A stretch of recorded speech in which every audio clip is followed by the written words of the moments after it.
गंगापूर या ठिकाणी झाला. माझे आई वडील विठ्ठलाचे निश्चित भक्त होते, त्यामुळे साहजिकच मला सुद्धा विठ्ठल भक्तीची ओढ लागली.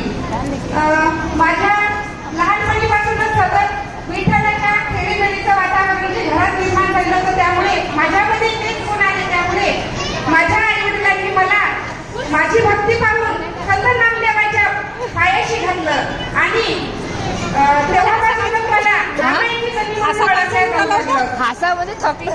माझ्या आई वडील लहानपणी वाढले, त्यामुळे मग मला माझ्या विठ्ठलच माझा आई, विठ्ठलच माझा बाप अशा प्रकारे विठ्ठलाने माझा त्यानंतर सांभाळ केला.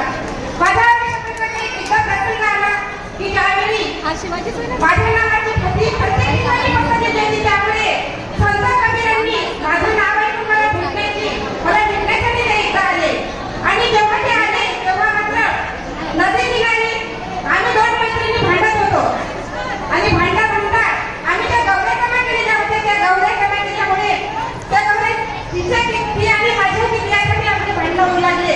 आणि ते भांडण सुरू असताना तेवढ्याच संत कबीर त्या ठिकाणी आले आणि कबीरांनी विचारलं की बापरे संत जनाबाई कोणती आहे यातली. त्याची दुसरी मैत्रीण सांगते की हिस्सा आहे का भांडवली जनाबाई.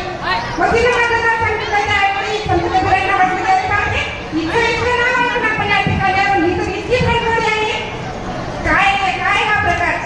त्यानंतर संत कबीरांना मी सांगितलं की ही गवऱ्यासाठी भांडत आहे आणि यातल्या गवऱ्या माझ्या गवऱ्या यासाठी खूप सोपं आहे, तुम्ही आमच्या गवऱ्या निवडून द्या. त्यामध्ये मग जनाबाई कबीरांना सांगू लागते की माझ्या गवऱ्या यामध्ये जेवढ्या माझ्या गवऱ्या आहेत त्या प्रत्येक गवऱ्यातून विठ्ठलाचा आवाज येईल आणि ज्यामधून आवाज येणार नाही त्या माझ्या मैत्रिणीच्या गवऱ्या आहेत. त्यावेळी मग संत कबीरांनी खरोखर परीक्षा घेण्यासाठी एक गौरी उचलली आणि कानाला लावली, तर त्यामधून विठ्ठलाचा आवाज येऊ लागला. त्यावेळी लक्षात आले की जितक्या गौऱ्यांमधून विठ्ठलाचा आवाज आला ती होती संत जनाबाईंच्या गौऱ्या आणि ज्या उरलेल्या होत्या त्या सर्व होत्या तिच्या मैत्रिणीच्या गौऱ्या.